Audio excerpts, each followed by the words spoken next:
तो बच्चों, good morning to all of you. आज हम लोग एक मोटिवेशनल स्टोरी के बारे में बात करेंगे। बच्चों, आप सब लोग कछुआ और खरगोश की कहानी बचपन से सुने हैं, लेकिन यह खरगोश और कछुआ की कहानी बहुत ही प्रेरणा स्रोत है, मोटिवेशनल है। आज बच्चों को कैरियर ऑप्शन में कभी कभी बच्चे क्या होता है, किसी बच्चे का देख करके हमको इंजीनियर बनना है, डॉक्टर बनना, आईएएस बनना है, देखी देखा या माता पिता के दबाव में कहने पे नहीं लेना है। हमें अपने अंदर के इनर स्ट्रेंथ को पहचानना है। उस इनर स्ट्रेंथ को पहचान के तब हमें अपने गोल को चुनना है, ताकि हम उसको बेहतर ढंग से कर सकें। आज यह कछुआ और खरगोश की कहानी इसी बात को अपने आप से स्पष्ट करती है। खरगोश और कछुआ दोनों का स्वभाव अलग है। बच्चों, आप जानते हैं कछुआ पानी में बहुत तेज़ तैरता है, लेकिन खरगोश ज़मीन पर बहुत तेज़ दौड़ता है। तो दोनों में रेस होता है, एक बेट लगता है कि कौन सबसे पहले पहुंचेगा।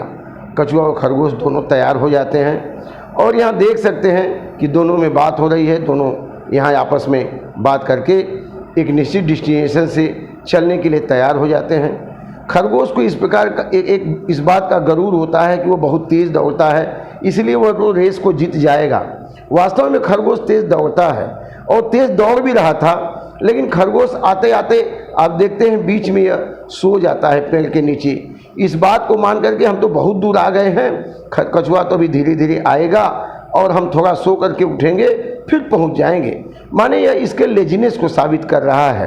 और यह जब सो जाता है और सोया ही रह जाता है और कछुआ टहलते टहलते पहुंच जाता है अपने डेस्टिनेशन तक और रेस को जीत जाता है। जब खरगोश जगता है और देखता है पहुंच करके कि तो कछुआ तो वहाँ पहुंच चुका है, तब यह रेस हार जाता है। लेकिन इस बात से यह जाहिर होता है कि सतत कार्य करने वाला अपने मुकाम तक पहुंच सकता है, लेकिन जो लोग सतत काम नहीं करेंगे, बीच में छोड़ देंगे, सुस्ती आ जाएगी या वो अपने आप को आलस से प्रेरित कर लेंगे, आलस भर लेंगे और रुक जाएंगे, तो वो आगे नहीं बढ़ सकते।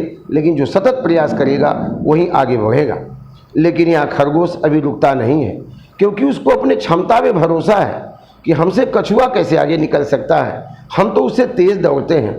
फिर खरगोश कछुआ से बोलता है, नहीं, यह रेस फिर से होगी।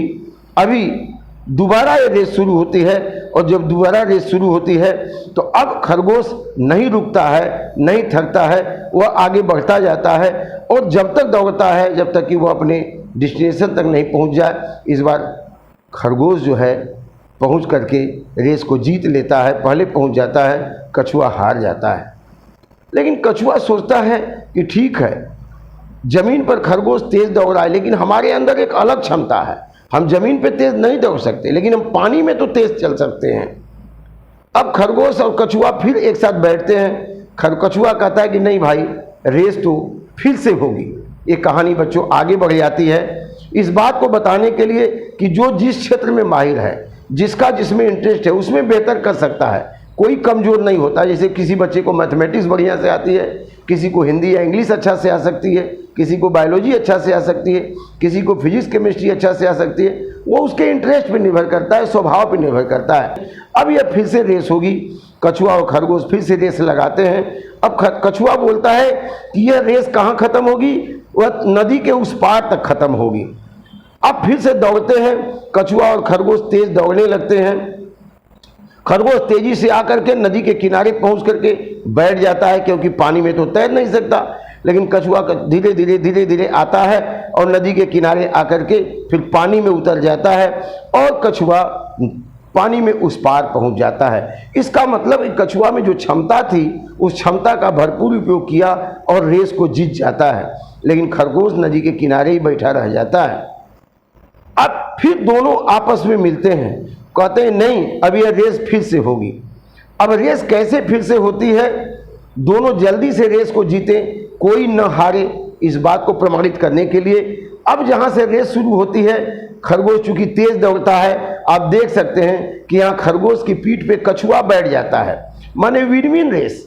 अब खरगोश कछुआ को लेकर के तेजी से दौड़ता है, नदी के किनारे आता है और जैसे नदी के किनारे आता है अब खरगोश कछुआ के पीठ पर बैठ जाता है और खरगोश जब कछुआ के पीठ पर बैठता है अब कछुआ पानी में उतरता है और खरगोश को लेकर के भी नदी के उस पार पहुंच जाते हैं और दोनों एक साथ रेस को जीत जाते हैं।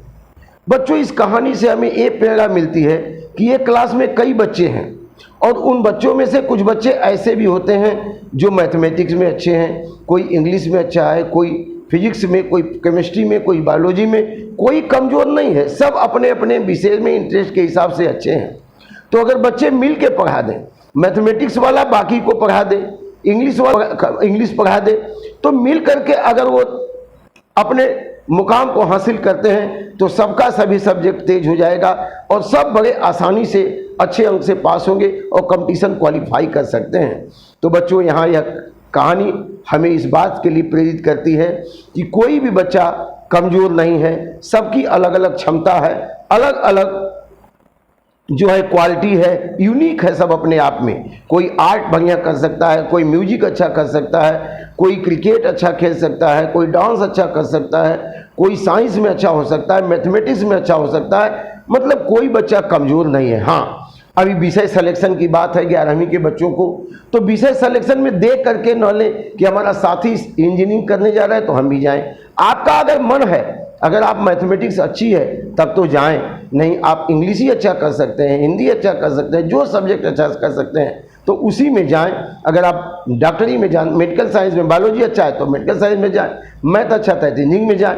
तो जो सब्जेक्ट आपका बेहतर है उसके हिसाब से चुनाव करें, न कि माता पिता या रिश्तेदार या साथियों के दबाव में चुनाव करें। जब अपने इंटरेस्ट से चुनाव करेंगे सब्जेक्ट का और उसमें अच्छा से पढ़ेंगे और क्लास में बच्चे मिल करके पढ़ेंगे तो विन विन रेस होगा, कोई हारेगा नहीं, सब जीतेंगे। बच्चों, इस कछुआ और खरगोश की कहानी से हमें यही सीख मिलती है कि हम सब अपने क्षमता का उपयोग करें, 100% अपना दें और हम आगे बढ़ेंगे अच्छा से, सबका भविष्य उज्जवल हो। बच्चों, इस कहानी को से आप जो प्रेरणा लेते हैं उसे सीखिए और बाकी दोस्तों को प्रेरित करिए, उनको मोटिवेट करिए, सब्सक्राइब करिए, शेयर करिए ताकि और लोग सीखें।